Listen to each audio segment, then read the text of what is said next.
Nah, kenapa ahli sunnah tetap berkeyakinan Allah bisa dilihat? Logikanya begini. Fa inna kulla maujudin yasihu ayyura.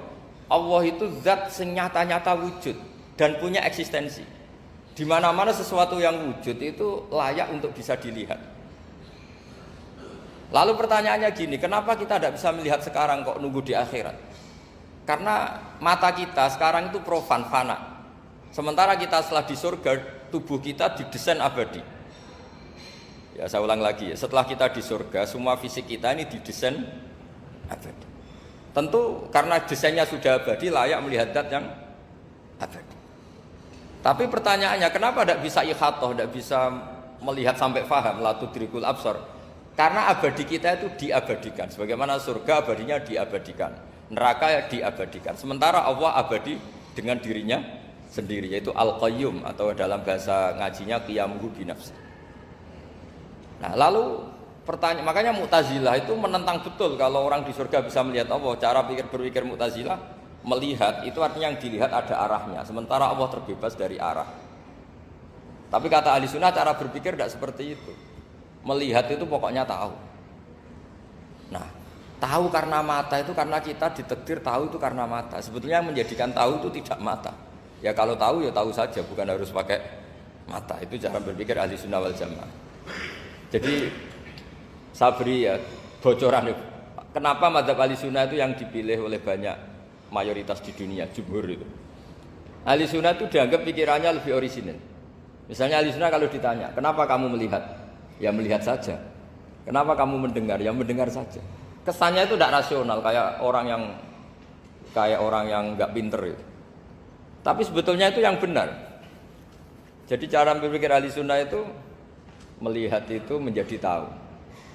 Menjadi tahu itu bisa karena mendengar, bisa karena melihat, bisa karena dikasih tahu, bisa karena bersentuhan. Sebab itu di Quran itu ada ayat ala ya'lamu man khalaqa, bukankah zat yang menciptakan itu menjadi tahu. Sehingga kenapa Allah itu selalu tahu? Karena Allah yang menciptakan. Kalau kamu tahu karena mata, sekali itu jauh, maka kamu tidak melihat. Atau kamu sekarang buta, kamu tidak melihat. Atau tertutupi barang itu, maka kamu tidak melihat. Tapi kalau kamu tahu karena kamu menciptakan, maka akan melihat terus.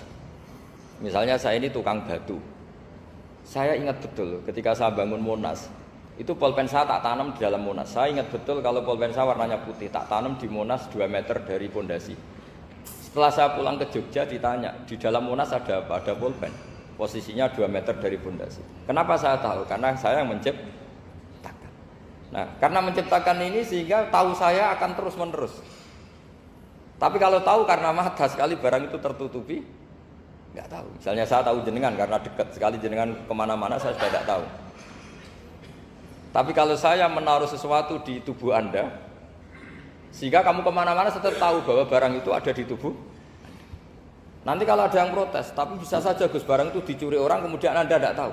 Yang menjadi tidak tahu karena saya sudah tidak menciptakan suasana itu. Selagi saya yang menciptakan, maka akan tahu terus. Nah, tapi karena Allah ini menciptakan semua yang ada di bumi, maka Allah tahu terus. Sehingga Allah tahu cara bikin kuman. Terus tahu bahwa manusia itu punya kuman, kumannya punya organ, organnya juga punya kuman. Terus gak kebayang. Kamu bayangkan kayak, makanya Allah itu kalau cerita sederhana, innallaha la yastahi ayyadriba mathalam ma ba'udatan fama fawqaha. Allah itu tidak malu bikin perumpamaan nyamuk, karena nyamuk itu lebih dahsyat timbang gajah. Para pematung itu disuruh bikin gajah masih mampu. Bikinkan patung gajah, mungkin masih sanggup. Tapi kalau tak suruh bikin patung nyamuk, nggak usah bikin hidup, patungnya saja sekecil itu. Padahal nyamuk kecil itu punya organ tubuh. Lalu bikinnya organ tubuh nyamuk itu kayak apa sih? Organnya punya kuman, kumannya punya organ, organnya juga punya kuman.